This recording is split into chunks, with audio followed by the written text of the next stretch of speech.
আমি তো মিটিং করে বলেছিলাম আমরা রিভিউ করব। কোর্টের ব্যাপারে আমাদের আইন মেনে চলতে হয়, একটা বাধ্যবাধকতা থাকে, এটা সবাইকে বুঝতে হবে। এবং আমাদের দিক থেকে আমরা রিভিউ পিটিশন করেছি। যদি রিভিউ পিটিশন অ্যালাউ করে ভালো কথা। আমরা চাইব, আমাদের আইনজীবীরা চাইবেন তাদের মতো যাতে ওদের চাকরি থাকে, কিন্তু সেখানে কোর্ট যদি কোনো ডিসিশন নেয় তাহলে আমি বলতে পারি না যে আমি মানব না, কারণ কোর্টের ডিসিশন মানতে আমরা বাধ্য। কিন্তু সেক্ষেত্রে এখনো পর্যন্ত কারো মাইনে বন্ধ হয়নি, এমনকি গ্রুপ সি গ্রুপ ডি যারা টাকা পাবে না তাদের জন্য একটা স্কিম করে টাকা দেওয়া হচ্ছে।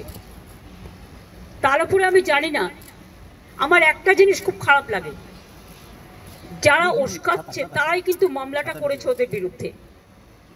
চাকরিগুলো কিন্তু আমাদের জন্য যায়নি, চাকরিগুলো যাদের যাবার পথে দাঁড়িয়েছে সেটার জন্য দায়ী যারা, আমি তাদের বলবো এটা না করলেই পারতেন।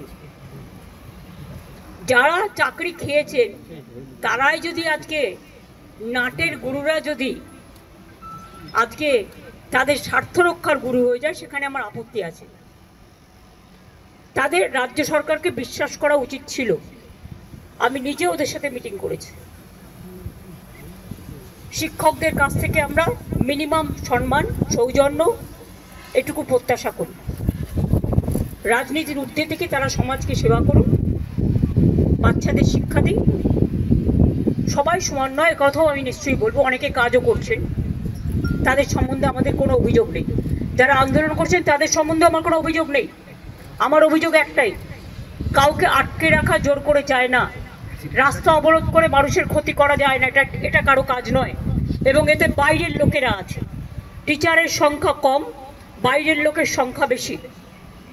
এই তো দেখছেন মেয়েরা বলছে প্রেগনেন্ট মাদার বাড়ি যেতে দিচ্ছে না, অফিসে কাজ করছে তাকে 14 ঘন্টা 18 ঘন্টা 20 ঘন্টা আটকে রেখে দেওয়া হয়েছে। একটি মেয়ে পরীক্ষা দিতে গেছে, পরীক্ষার্থী, সে বারবার বলেছে আমি বাড়ি যাব, আমার বাড়ির লোক চিন্তা করবে, তাকে নামতে দেওয়া হয়নি, বেরোতে দেওয়া হয়নি, এবং সে ভয়ে লাফ দিয়েছে, তার পায়ে চোট আছে, সে হসপিটালে ভর্তি হয়েছে।